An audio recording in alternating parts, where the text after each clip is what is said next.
Java പ്രോഗ്രാമിംഗിന്റെ മറ്റൊരു എപ്പിസോഡിലേക്ക് എല്ലാവർക്കും സ്വാഗതം. നമ്മുടെ പണി സാധനങ്ങൾ എന്തൊക്കെയാണ് എന്നുള്ളതാണ് ഇന്നത്തെ വീഡിയോയിൽ നമ്മൾ കവർ ചെയ്യാൻ പോകുന്നത്. പ്രധാനപ്പെട്ട 4 ടോപ്പിക്കുകളാണ് നമ്മൾ നോക്കുന്നത്.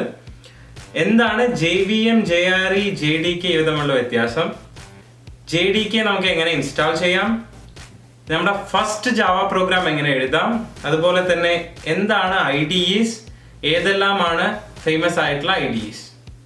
ഇതാണ് നമ്മൾ ഇന്നത്തെ വീഡിയോയിൽ കവർ ചെയ്യാൻ പോകുന്നത്. Without any further ado, let's start.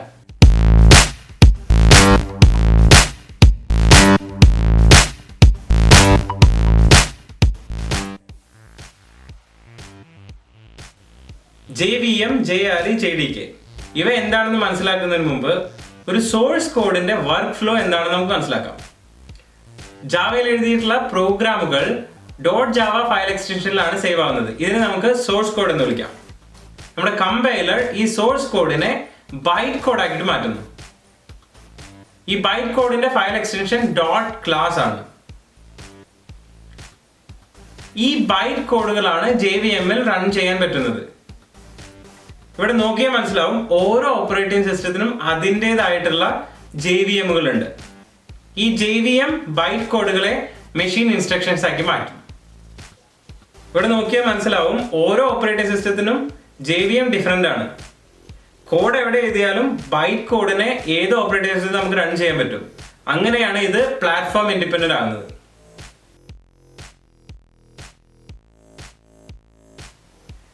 എന്താണ് JVM? ജാവ വിർച്വൽ മെഷീൻ എന്നാണ് ഇതിന്റെ ഫുൾ ഫോം. ഇത് ഒരു ആക്ച്വൽ മെഷീൻ റൺ ചെയ്യുന്നു എങ്കിലും ഇതൊരു ഫിസിക്കൽ എൻറ്റിറ്റി അല്ല, ഇതൊരു വിർച്വൽ എൻറ്റിറ്റി ആണ് എന്ന് പേരിൽ തന്നെ ഉണ്ട്. ഇവിടെയാണ് നമ്മൾ നമ്മുടെ ബൈറ്റ് കോഡുകൾ റൺ ചെയ്യുന്നത്. അതുപോലെ തന്നെ ഏത് ഓപ്പറേറ്റിംഗ് സിസ്റ്റത്തിൽ നമ്മൾ കോഡ് എഴുതിയാലും എവിടെ വേണമെങ്കിലും നമുക്ക് ആ കോഡ് കൊണ്ടുപോയി റൺ ചെയ്യാൻ പറ്റുന്നതാണ്. അതിനാണ് നമ്മൾ ഓരോ ഓപ്പറേറ്റിംഗ് സിസ്റ്റത്തിനും അതിൻ്റെതായിട്ടുള്ള JVM ഉണ്ട് എന്ന് പറഞ്ഞത്. എവിടെ എഴുതിയാലും JVM മനസ്സിലാവും, അതിന് ആ കോഡ് ബൈറ്റ് കോഡിന് റൺ ചെയ്യാൻ കഴിയും. ഇത് മാത്രമല്ല JVM ചെയ്യുന്നത്, മെമ്മറി മാനേജ്മെന്റ്, ഗാർബേജ് കളക്ഷൻ, അങ്ങനെ ഒരുപാട് വേറെ കാര്യങ്ങളും JVM ചെയ്യുന്നുണ്ട്. ഇതെല്ലാം നമ്മൾ പിന്നീട് വരുന്ന പ്രോഗ്രാമിങ്ങിലൂടെ മനസ്സിലാക്കുന്നതാണ്.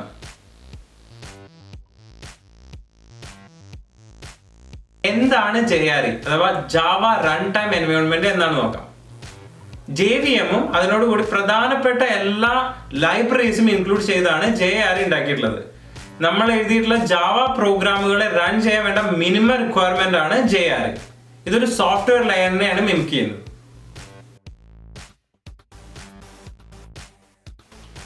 അടുത്തായി JDK എന്താണെന്ന് നോക്കാം.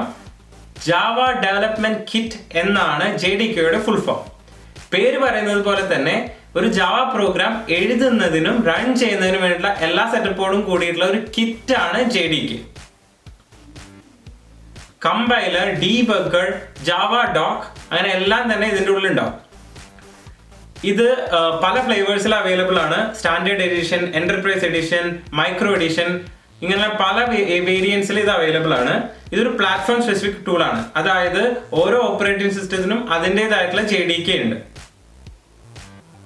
ഇനി നേരത്തെ പറഞ്ഞ വർക്ക് ഫ്ലോയിൽ എവിടെയാണ് ഈ JRE, JDK, JVM ഇതെല്ലാം യൂസ് ചെയ്യുന്നത് എന്ന് നോക്കാം.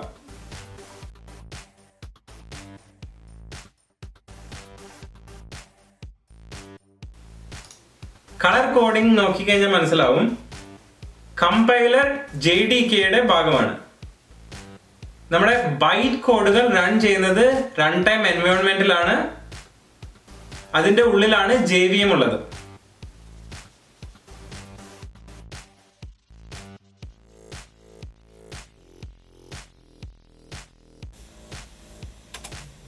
JDK ഡൗൺലോഡ് ചെയ്യാൻ വേണ്ടിയിട്ട് ആദ്യം ബ്രൗസർ എടുക്കുക. ഗൂഗിളിൽ JDK ഡൗൺലോഡ് എന്ന് ടൈപ്പ് ചെയ്തതിനു ശേഷം എൻ്റർ അടിക്കുക. ഇപ്പൊ വരുന്ന ഏറ്റവും ടോപ്പിലെ ലിങ്ക് oracle.com എന്നാണ്. ഇതാണ് ലെജിറ്റ് സൈറ്റ്. ഇതിൽ ഗോ ടു ഡൗൺലോഡ് എന്നുള്ള ഹൈപ്പർ ലിങ്ക് ക്ലിക്ക് ചെയ്യുക. ഓക്കെ, അപ്പോൾ ഒറാക്കിളിന്റെ വെബ്സൈറ്റ് ഓപ്പൺ ആയി വന്നു. ഇതിൽ ജാവ സ്റ്റാൻഡേർഡ് എഡിഷൻ 14 എന്ന് കാണുന്നുണ്ട്. ഇതാണ് 14 ആണ് ലേറ്റസ്റ്റ് വേർഷൻ. ഈ സൈറ്റിൽ തന്നെ ഈ 14ന്റെ ഡോക്യുമെന്റേഷനും ഇൻസ്റ്റലേഷൻ ഇൻസ്ട്രക്ഷൻസും റിലീസ് നോട്ടുകളും അവൈലബിൾ ആണ്. എന്തെങ്കിലും ഡൗട്ടുകൾ ഉണ്ടെങ്കിൽ നമുക്ക് ഇതിൽ റെഫർ ചെയ്യാവുന്നതാണ്. നമുക്ക് ഡൗൺലോഡ് ചെയ്യാൻ വേണ്ടിയിട്ട് JDK ഡൗൺലോഡ് എന്നുള്ള ഹൈപ്പർ ലിങ്ക് ആണ് നമ്മൾ ക്ലിക്ക് ചെയ്യേണ്ടത്. ഓക്കെ, JDK ഡൗൺലോഡിന്റെ വെബ്സൈറ്റ് ഓപ്പൺ ആയി. ഇനി താഴോട്ട് സ്ക്രോൾ ചെയ്ത് കഴിഞ്ഞാൽ നമുക്ക് എല്ലാ ഓപ്പറേറ്റിംഗ് സിസ്റ്റത്തിനും വേണ്ടിയിട്ടുള്ള സ്റ്റാൻഡേർഡ് എഡിഷൻ JDK 14 വേർഷൻ ലിങ്കുകൾ അവൈലബിൾ ആണ്. ലിനക്സിന് വേണ്ടിയിട്ടുള്ള പാക്കേജ് അവൈലബിൾ ആണ്. മാക് OSന്റെ ഇൻസ്റ്റാളർ അവൈലബിൾ ആണ്. വിൻഡോസിന്റെ ഇൻസ്റ്റാളറും അവൈലബിൾ ആണ്. നമുക്ക് വേണ്ടത് ഏതാണെന്ന് നോക്കിയിട്ട് നമ്മൾ സെലക്ട് ചെയ്യുക. എൻ്റെ മാക് OS ആയതുകൊണ്ട് ഞാൻ ഈ ലിങ്കാണ് ക്ലിക്ക് ചെയ്യുന്നത്. അത് ക്ലിക്ക് ചെയ്തതിന് ശേഷം ഐ റിവ്യൂ എന്നുള്ളത് ചെക്ക് ബോക്സ് സെലക്ട് ചെയ്യുക, ഡൗൺലോഡ് ബട്ടൺ ക്ലിക്ക് ചെയ്യുക.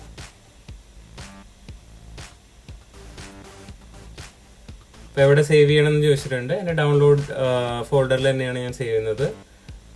ഇനി ഇത് ഡൗൺലോഡ് ചെയ്ത് കംപ്ലീറ്റ് ആവണം. അങ്ങനെ നമ്മുടെ ഡൗൺലോഡ് കംപ്ലീറ്റ് ആയി കഴിഞ്ഞു. ഇനി നമുക്ക് ആ ഫയൽ ഒന്ന് നോക്കി നോക്കാം. ഇതേ ഫയൽ അവൈലബിൾ ആണ്. ഇനി നമുക്കിത് ഓപ്പൺ ചെയ്യാം. ഓക്കെ, മൗണ്ട് ആയി കഴിഞ്ഞു.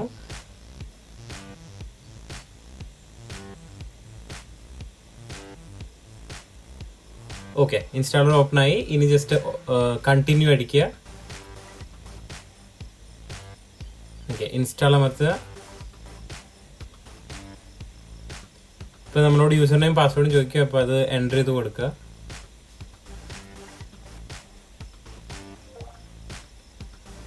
Installation complete. ഇൻസ്റ്റലേഷൻ കറക്റ്റ് ആയിട്ടുണ്ടോ എന്ന് അറിയാൻ വേണ്ടിയിട്ട് നമുക്ക് ജാവയുടെ വേർഷൻ ഒന്ന് ചെക്ക് ചെയ്ത് നോക്കാം. രണ്ട് രീതിയിൽ നമുക്ക് ചെക്ക് ചെയ്യാൻ പറ്റും. UI യൂസ് ചെയ്തിട്ടും ടെർമിനൽ യൂസ് ചെയ്തിട്ടും. UI യൂസ് ചെയ്ത് ചെക്ക് ചെയ്യാൻ വേണ്ടിയിട്ട് ആദ്യം നമ്മൾ സിസ്റ്റം പ്രിഫറൻസസ് ഓപ്പൺ ചെയ്യുക. അതിൽ താഴെയായിട്ട് ജാവ എന്നുള്ള ഓപ്ഷൻ കാണാം. അത് ക്ലിക്ക് ചെയ്ത് കഴിഞ്ഞാൽ ജാവയുടെ കൺട്രോൾ പാനൽ ഓപ്പൺ ആവും. ഈ കൺട്രോൾ പാനലിൽ ജാവയുടെ വേർഷൻ നമുക്ക് കാണാൻ പറ്റും. ഓക്കെ അടിച്ച ഈ വിൻഡോ ക്ലോസ് ആവും. ഇനി ടെർമിനൽ യൂസ് ചെയ്തിട്ട് ചെയ്യാൻ വേണ്ടിയിട്ട് നമ്മൾ ടെർമിനൽ ഓപ്പൺ ചെയ്തു. ഇനി ഇവിടെ ജാവ സ്പേസ് -വേർഷൻ എന്ന് ടൈപ്പ് ചെയ്ത് എൻ്റർ അടിക്കുക. അപ്പോൾ ജാവയുടെ ഇൻഫർമേഷൻസ് അവിടെ കാണിക്കുന്നത്.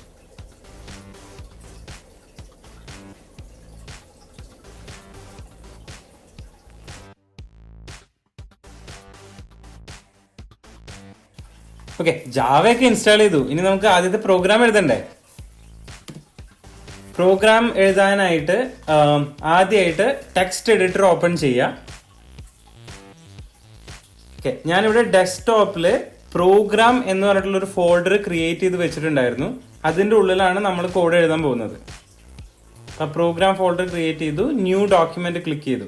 ഇപ്പോൾ ഒരു ടെക്സ്റ്റ് ഫയലാണ് നമ്മൾ എഡിറ്റ് ചെയ്യാൻ പോകുന്നത്. ഓക്കെ, ഇനി കോഡ് എഴുതുമ്പോൾ തൽക്കാലം ഈ പറഞ്ഞതുപോലെ തന്നെ എഴുതുക. ഈ പ്രോഗ്രാം പിന്നീടുള്ള ക്ലാസ്സിൽ നമ്മൾ എക്സ്പ്ലെയിൻ ചെയ്യുന്നതായിരിക്കും. ഇപ്പം നമ്മൾ ഹലോ വേൾഡ് എന്ന് പറഞ്ഞിട്ടുള്ള ഒരു പ്രോഗ്രാമാണ് എഴുതുന്നത്. അപ്പം അതിനായി പബ്ലിക് ക്ലാസ് ഹലോ വേൾഡ് നമ്മൾ ടൈപ്പ് ചെയ്തു. നമ്മുടെ ക്ലാസിന്റെ പേര് ഹലോ വേൾഡ് എന്നാണ്. അതിൻ്റെ ഉള്ളിൽ ഒരു മെത്തേഡേ ഉള്ളൂ. അത് പബ്ലിക് സ്റ്റാറ്റിക് വോയിഡ് മെയിൻ ആണ്. ഈ മെയിൻ്റെ ഉള്ളിലേക്ക് ഒരു ആർഗ്യുമെന്റ് ലിസ്റ്റ് നമ്മൾ പാസ് ചെയ്യുന്നുണ്ട്.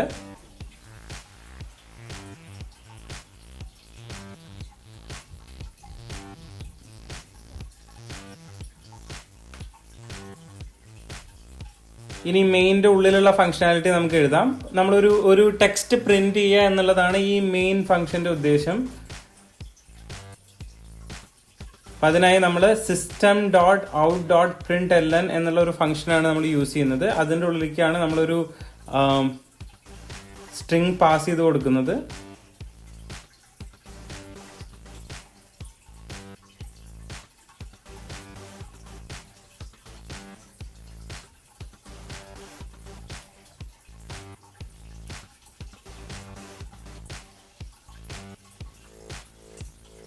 ഓക്കെ, അങ്ങനെ നമ്മുടെ ക്ലാസ് റെഡിയാണ്. ഇനി നമുക്കിതിനെ സേവ് ചെയ്യാം. സേവ് ചെയ്യുമ്പോൾ നമ്മൾ ക്ലാസ്സിന് കൊടുത്ത അതേ പേര് തന്നെയാണ് നമ്മൾ ഈ ഫയലിനും കൊടുക്കേണ്ടത്. എക്സ്റ്റൻഷൻ .java എന്നാണ്. കേസ് സെൻസിറ്റീവ് ആണ്, അപ്പോൾ അത് നോക്കിയിട്ട് തന്നെ കൊടുക്കുക. ഇനി സേവ് അടിക്കുക. ഓക്കെ, അങ്ങനെ ഫയൽ സേവ് ആയിട്ടുണ്ട്. ഇനി നമുക്ക് പ്രോഗ്രാം ഫോൾഡർ ഓപ്പൺ ചെയ്ത് ഫയൽ അവൈലബിൾ ആണോ എന്ന് നോക്കാം.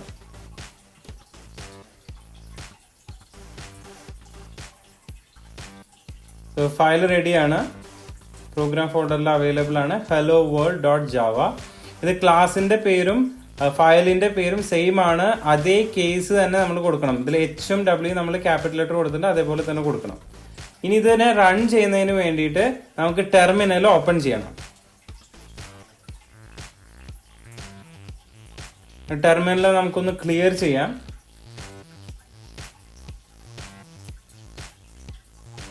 ഓക്കെ, ഇനി ഇതിനെ കമ്പൈൽ ചെയ്യുന്നതിനായിട്ട് JavaC സ്പേസ് നമ്മുടെ ഫയൽ നെയിമിന്റെ പേര് .java, helloworld.java.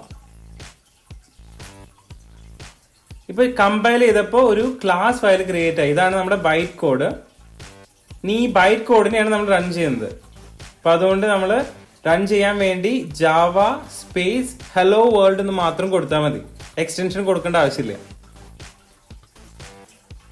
ഇവിടെ എല്ലാം കേസ് ശ്രദ്ധിക്കണം. ഇവിടെ നമ്മുടെ ഫസ്റ്റ് ജാവ പ്രോഗ്രാം റൺ ചെയ്തു, നമുക്ക് ഔട്ട്പുട്ട് കിട്ടി. സ്ക്രീനിൽ കാണാൻ ബുദ്ധിമുട്ടാണെങ്കിൽ ഡിസ്ക്രിപ്ഷനിലും കോഡ് കൊടുത്തിട്ടുണ്ട്. അപ്പോൾ ഡിസ്ക്രിപ്ഷനിൽ നിന്ന് കോപ്പി ചെയ്താലും മതി.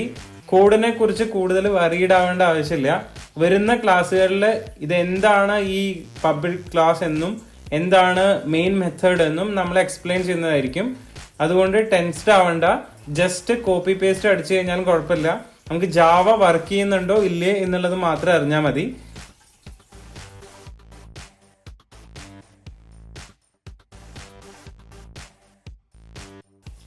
ഇപ്പൊ നമുക്ക് മനസ്സിലായി എത്ര ബുദ്ധിമുട്ടാണ് വളരെ സിമ്പിൾ ആയിട്ടുള്ള ഒരു പ്രോഗ്രാം എഴുതാൻ തന്നെ. നോട്ട് പാഡോ അല്ലെങ്കിൽ ടെക്സ്റ്റ് എഡിറ്ററോ വെച്ചിട്ട് പ്രോഗ്രാം എഴുതാൻ. പ്രോഗ്രാം എഴുതുമ്പോൾ നമ്മൾ കറക്റ്റായിട്ട് കേസ് സെൻസിറ്റിവിറ്റി നോക്കണം. അതുപോലെ തന്നെ ഓരോ ഫങ്ഷൻസും മെത്തേഡ്സും അതിൻ്റെയൊക്കെ കേസസ് എന്താണെന്ന് അറിയണം. ഫങ്ഷന്റെ പേര് നമ്മൾ മുഴുവനായിട്ട് പഠിച്ചിരിക്കണം. ഇതൊക്കെ ഓർത്തു വെക്കുക എന്ന് പറയുന്നത് ഒരു വലിയ ചടങ്ങാണ്. അപ്പൊ അതിന് വേണ്ടിയിട്ടാണ് നമ്മൾ IDEs യൂസ് ചെയ്യുന്നത്. ഇന്റഗ്രേറ്റഡ് ഡെവലപ്മെന്റ് എൻവയോൺമെന്റ് എന്നാണ് IDEയുടെ ഫുൾ ഫോം. ഒരുപാട് IDEs മാർക്കറ്റിൽ അവൈലബിൾ ഉണ്ട്. ഫേമസ് ആയിട്ടുള്ള 3 IDEs ആണ് എക്ലിപ്സും ഇന്റലിജെ IDEയും അതുപോലെ തന്നെ നെറ്റ് ബീൻസും. പൊതുവെ എല്ലാ കമ്പനികളിലും യൂസ് ചെയ്തുകൊണ്ടിരിക്കുന്നത് എക്ലിപ്സ് എന്ന് പറഞ്ഞുള്ള ഒരു IDE ആണ്. ഇത് വളരെ സിമ്പിൾ ആണ് യൂസ് ചെയ്യാൻ. അതുപോലെ ജാവയെ പോലെ തന്നെ ഇത് വളരെ പവർഫുള്ളും ആണ്. ഒരുപാട് കസ്റ്റമൈസേഷൻ ഇതിൽ അവൈലബിൾ ആണ്. ഒരുപാട് പ്രോഗ്രാമിംഗ് ലാംഗ്വേജുകൾ ഈ എക്ലിപ്സ് സപ്പോർട്ട് ചെയ്യുന്നുണ്ട്. അതുപോലെ തന്നെ ഇവരുടെ ടൂൾസ് ഭയങ്കര സ്റ്റേബിൾ ആണ്, വളരെ ഫാസ്റ്റർ ആണ്. അതുകൊണ്ടാണ് എക്ലിപ്സിന് ഇത്രയും പ്രചാരം കിട്ടിയത്. ഇതൊരു ഇൻഡസ്ട്രി സ്റ്റാൻഡേർഡ് ആയതുകൊണ്ട് നമ്മൾ ഈ ടൂളാണ് ഇനി മുതലുള്ള എല്ലാ എപ്പിസോഡിലും യൂസ് ചെയ്യുന്നത്. ഓക്കെ, ഇനി നമുക്ക് എക്ലിപ്സ് ഡൗൺലോഡ് ചെയ്തിട്ട് എങ്ങനെയാണ് ഇതേ പ്രോഗ്രാം എക്ലിപ്സിലൂടെ ചെയ്യുന്നത് എന്ന് നോക്കാം. ഗൂഗിളിൽ എക്ലിപ്സ് ഡൗൺലോഡ് എന്ന് ടൈപ്പ് ചെയ്ത് കൊടുക്കുക. ആദ്യം വരുന്ന ലിങ്ക് തന്നെ എക്ലിപ്സിന്റെ ആണ്. അതിൽ ഗോ ടു ഡൗൺലോഡ് അമർത്തുക. എൻ്റെ ലാപ്ടോപ്പ് 64 ബിറ്റ് ആയതുകൊണ്ട് 64 ബിറ്റിന്റെ ഇൻസ്റ്റാളർ ആണ് ഞാൻ ഡൗൺലോഡ് ചെയ്യാൻ പോകുന്നത്. അതിനായിട്ട് ഡൗൺലോഡ് 64 ബിറ്റ് ക്ലിക്ക് ചെയ്യുക. ഈ വെബ്സൈറ്റിന്റെ ഒരു ഗുണം എന്താണെന്ന് വെച്ച് കഴിഞ്ഞാൽ നമ്മുടെ ഓപ്പറേറ്റിംഗ് സിസ്റ്റം ഓട്ടോമാറ്റിക് ആയിട്ട് മനസ്സിലാക്കിയിട്ട് അതിൻ്റെതായിട്ടുള്ള ഇൻസ്റ്റാളർ നമുക്ക് തരും. അപ്പോൾ ജസ്റ്റ് ഡൗൺലോഡ് ബട്ടൺ നമ്മൾ ക്ലിക്ക് ചെയ്താൽ മതി. ഓക്കെ, ഡൗൺലോഡ് ഓപ്ഷൻ വന്നു. നമ്മൾ ഡൗൺലോഡ് ഫോൾഡറിൽ സെലക്ട് ചെയ്തു. ഈ എക്ലിപ്സ് കമ്മ്യൂണിറ്റിക്ക് നമുക്ക് എമൗണ്ട് കോൺട്രിബ്യൂട്ട് ചെയ്യാൻ പറ്റും, ജസ്റ്റ് ഇൻ കേസ്. ഇനി ഡൗൺലോഡ് കംപ്ലീറ്റ് ആവുന്നവരെ നമുക്ക് വെയിറ്റ് ചെയ്യാം. ഡൗൺലോഡ് കംപ്ലീറ്റ് ആയി കഴിഞ്ഞു. ഇനി നമുക്ക് ഇൻസ്റ്റാളർ ഓപ്പൺ ചെയ്യാം.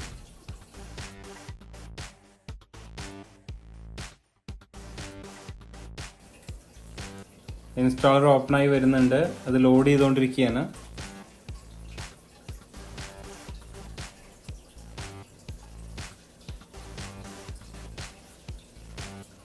ഇത് വിൻഡോസിലും മാക്കിലൊക്കെ സെയിം സ്റ്റെപ്പുകൾ തന്നെയാണ്. പ്രത്യേകിച്ച് വ്യത്യാസങ്ങളൊന്നുമില്ല. ഡൗൺലോഡ് ലൊക്കേഷനിൽ ചിലപ്പോൾ വ്യത്യാസങ്ങൾ വരും, അതല്ലാതെ വേറെ വ്യത്യാസങ്ങളൊന്നുമില്ല. ഇൻസ്റ്റാളർ തന്നെ ഇതിൻ്റെ എല്ലാ ഡീറ്റെയിൽസും നോക്കിക്കോളും. ഇതിപ്പോൾ ഓപ്പൺ ആയി വന്നിട്ടുണ്ട്. ഇതിൽ എക്ലിപ്സ് സപ്പോർട്ട് ചെയ്യുന്ന ഒരുപാട് ലാംഗ്വേജുകൾ കൊടുത്തിട്ടുണ്ട്. ഇപ്പോൾ ഒരു വലിയ ലിസ്റ്റ് തന്നെ ഇതിൽ കൊടുത്തിട്ടുണ്ട്. നമുക്ക് വേണ്ടത് Eclipse IDE for Java developers ആണ്. അത് സെലക്ട് ചെയ്ത് കഴിഞ്ഞാൽ ഓട്ടോമാറ്റിക്കായിട്ട് JVM നമ്മൾ ഇൻസ്റ്റാൾ ചെയ്തിട്ടുള്ള JDK ഒക്കെ അതിൽ വരും, ഇൻസ്റ്റലേഷൻ ഫോൾഡറും വരും. അപ്പോൾ എന്താ ഡിഫോൾട്ട് വാല്യൂസ് ആണ് ഞാൻ എടുക്കുന്നത്. ഇൻസ്റ്റാളിൽ ക്ലിക്ക് ചെയ്തു. ഇത് കുറച്ച് സമയം എടുക്കും ഈ ഇൻസ്റ്റാളേഷൻ ഫിനിഷ് ചെയ്യാൻ വേണ്ടിയിട്ട്. ഫിനിഷ് ചെയ്യുന്നത് വരെ നമുക്ക് വെയിറ്റ് ചെയ്യാം. ഇൻസ്റ്റലേഷൻ ഫിനിഷ് ആയി. നമുക്ക് ലോഞ്ച് ബട്ടൺ ക്ലിക്ക് ചെയ്യാം. ലോഞ്ച് ചെയ്തു. 2020 മാർച്ചിൽ ക്രിയേറ്റ് ചെയ്തിട്ടുള്ള ഒരു സ്റ്റേബിൾ വേർഷനാണ് നമ്മളിപ്പോൾ ഡൗൺലോഡ് ചെയ്തിട്ടുള്ളത്. അപ്പം ആദ്യം അത് ചോദിക്കുന്നത് ഒരു വർക്ക് സ്പേസ് ആണ്. ഈ വർക്ക് സ്പേസിലാണ് നമ്മുടെ എല്ലാ പ്രോജക്റ്റുകളും സേവ് ആവുന്നത്. നമ്മുടെ എല്ലാ ചേഞ്ചസും എക്ലിപ്സിന്റെ എല്ലാ സെറ്റിംഗ്സും സേവ് ആവുന്നത് ഈ വർക്ക് സ്പേസിലാണ്. ഞാൻ ഈ വർക്ക് സ്പേസ് എൻ്റെ ഓൾറെഡി അവൈലബിൾ ആയതുകൊണ്ട് ഞാനൊരു പുതിയ വർക്ക് സ്പേസ് ക്രിയേറ്റ് ചെയ്യുന്നു. ജസ്റ്റ് ജാവ എന്ന് ടൈപ്പ് ചെയ്ത് കൊടുത്തു. ഇത് ഓട്ടോമാറ്റിക്കായിട്ട് ആ ഫോൾഡർ ക്രിയേറ്റ് ആവും. ഓക്കെ, സ്റ്റാർട്ടിങ് എക്ലിപ്സ് IDE എന്ന് എഴുതി കാണിച്ചു. ലോഡ് ആവുന്നുണ്ട്. ഓക്കെ, നമ്മുടെ വെൽക്കം പേജ് വന്നു. കുറെ ഓപ്ഷൻസ് ഇവിടെ അവൈലബിൾ ആണ്. ട്യൂട്ടോറിയൽസ്, സാമ്പിൾസ് ഒക്കെ അവൈലബിൾ ആണ്. നമുക്ക് ഇതിന്റെ ആവശ്യമില്ല, അത് ക്ലോസ് ചെയ്യാം. ഇനി നമ്മളൊരു പുതിയ ജാവ പ്രോജക്റ്റ് ക്രിയേറ്റ് ചെയ്യാൻ പോവാണ്. നമ്മുടെ ലെഫ്റ്റ് സൈഡിലായിട്ട് പ്രോജക്റ്റ് എക്സ്പ്ലോറർ എന്നുള്ള ഒരു വിൻഡോ കാണാം. ഈ വിൻഡോയിൽ ക്രിയേറ്റ് എ ജാവ പ്രോജക്റ്റ് എന്നുള്ള ഒരു ഹൈപ്പർ ലിങ്ക് ഉണ്ട്. അതിൽ ക്ലിക്ക് ചെയ്യാം. അപ്പോൾ ആദ്യം അത് ഒരു പ്രോജക്റ്റ് നെയിം ചോദിക്കുന്നുണ്ട്. അവിടെ നമ്മൾ ഹലോ വേൾഡ് എന്ന് ടൈപ്പ് ചെയ്ത് കൊടുക്കുക.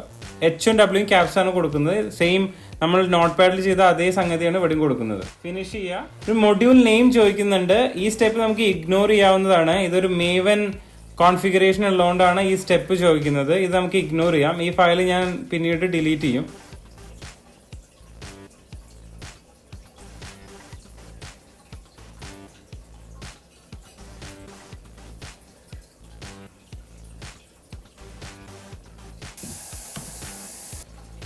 ഓക്കെ, പുതിയൊരു ക്ലാസ് ക്രിയേറ്റ് ചെയ്യുന്നതിന് വേണ്ടിയിട്ട് സോഴ്സ് കോഡിന്റെ മുകളിൽ റൈറ്റ് ക്ലിക്ക് ചെയ്തതിന് ശേഷം ന്യൂ ക്ലാസ് എന്നുള്ള ഓപ്ഷൻ കൊടുക്കുക. ഇവിടെ ക്ലാസ് നെയിം ഹലോ വേൾഡ് എന്ന് ടൈപ്പ് ചെയ്തിട്ടുണ്ട്. ഇതിൽ തന്നെ ഓപ്ഷൻ കാണാം, which method stubs would you like to create. അതിൽ ഓട്ടോമാറ്റിക് ആയിട്ട് നമ്മൾ പബ്ലിക് സ്റ്റാറ്റിക് വോയിഡ് മെയിൻ കൊടുത്തു കഴിഞ്ഞാൽ ഓട്ടോമാറ്റിക് ആയിട്ട് മെയിൻ മെത്തേഡും നമ്മൾ ഉണ്ടാക്കുന്ന ക്ലാസ്സിൽ അവൈലബിൾ ആയിരിക്കും. ഫിനിഷ് അടിക്കുക. ഇനി നമുക്ക് ആ മൊഡ്യൂൾ ഇൻഫോ എന്ന് പറഞ്ഞുള്ള ജാവ ഫയൽ ഡിലീറ്റ് ചെയ്ത് കളയാം. ഓക്കെ, അപ്പൊ ഇത്രയും കോഡ് നമ്മൾ നേരത്തെ ഉണ്ടാക്കിയിട്ടുള്ള പ്രോഗ്രാമിൽ ഇത്രയും നമ്മൾ മാനുവലായിട്ട് എൻ്റർ ചെയ്യായിരുന്നു. ഇവിടെ ഇത് ഓൾറെഡി റെഡിലി അവൈലബിൾ ആണ്. Public class hello world public static void main. ഇനി ഇതിൻ്റെ ഉള്ളിലുള്ള ലോജിക്ക് മാത്രം നമ്മൾ എഴുതിയാൽ മതി. ഇപ്പം നമ്മൾ ആകെ പ്രിന്റ് ചെയ്യാനുള്ള ഒരു സ്റ്റേറ്റ്മെന്റ് മാത്രമാണ് കൊടുക്കുന്നത്. നമ്മൾ മൊബൈലിലൊക്കെ ഓട്ടോ കറക്റ്റ് അല്ലെങ്കിൽ ഓട്ടോ ഫില്ല് നമ്മൾ ടൈപ്പ് ചെയ്യുമ്പോൾ വരുന്നത് പോലെ തന്നെ ഇതിൽ ഇന്റലിസൻസ് പറഞ്ഞിട്ടുള്ള ഒരു ഓപ്ഷൻ അവൈലബിൾ ആണ്. അതെങ്ങനെയാണ് നോക്കാം. ഇപ്പൊ നമ്മൾ system.out.println ആണ് നമുക്ക് അടിക്കേണ്ടത്. അതിന് സിസ്റ്റ് എന്ന് അടിച്ചിട്ട് ഞാൻ കൺട്രോൾ സ്പേസ് അടിച്ചു. അപ്പോൾ ആ വേർഡ് വെച്ച് സ്റ്റാർട്ട് ചെയ്യുന്ന എല്ലാ മെത്തേഡുകളും അതിലുള്ള എല്ലാ ഫങ്ഷൻസും ഓൾറെഡി ഒരു ലിസ്റ്റ് ആയിട്ട് വന്നു. ഇതിൽ നമുക്ക് സെലക്ട് ചെയ്യാൻ പറ്റും. ഇപ്പൊ നമ്മൾ കാണാപ്പാടം പഠിക്കേണ്ട ആവശ്യമില്ല. ഇപ്പൊ നമ്മൾ out.println ആണ് വേണ്ടത്. out.print അടിച്ചപ്പോൾ തന്നെ അതുമായി ബന്ധപ്പെട്ടുള്ള എല്ലാ ഫങ്ഷൻസും അവൈലബിൾ ആയി. അതിന്റെ റിട്ടേൺ ടൈപ്പ് എല്ലാ ഡീറ്റെയിൽസും അതിൽ തന്നെ ഉണ്ട്. നമുക്ക് വേണ്ടത് സ്ട്രിംഗ് പ്രിന്റ് ചെയ്യുന്ന ഒരു ഫംഗ്ഷൻ ആണ്. അപ്പൊ നമ്മൾ ജസ്റ്റ് സെലക്ട് ചെയ്താൽ മതി. ഡബിൾ ക്ലിക്ക് ചെയ്ത് കഴിഞ്ഞാൽ അത് അവിടെ വരും. അതിന്റെ ഉള്ളിൽ നമ്മൾ സ്ട്രിംഗ് മാത്രം അടിച്ചു കൊടുത്താൽ മതി.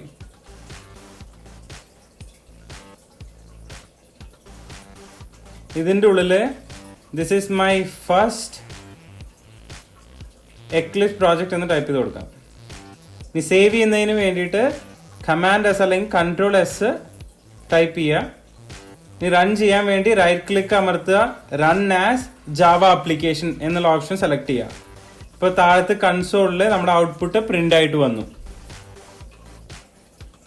അത്ര എളുപ്പത്തിൽ നമുക്ക് IDE യൂസ് ചെയ്തിട്ട് പ്രോഗ്രാമിംഗ് ചെയ്യാൻ പറ്റും. നമ്മളൊന്നും കാണാപ്പാടം പഠിക്കേണ്ട ആവശ്യമില്ല. അതാണ് IDEസിന്റെ പ്രധാനപ്പെട്ട ഗുണം. ഈ ചാനൽ നിങ്ങൾ ആദ്യമായിട്ടാണ് കാണുന്നതെങ്കിൽ സബ്സ്ക്രൈബ് ചെയ്യാൻ മറക്കരുത്. വീഡിയോ സീരീസിലെ മറ്റു വീഡിയോസ് ഡിസ്ക്രിപ്ഷനിൽ അവൈലബിൾ ആണ്. നമ്മുടെ ആദ്യത്തെ ജാവ പ്രോഗ്രാമിംഗിന്റെ എക്സ്പ്ലനേഷനുമായി അടുത്ത വീഡിയോയിൽ കാണുന്നവരെ this is your Mallu buddy signing off.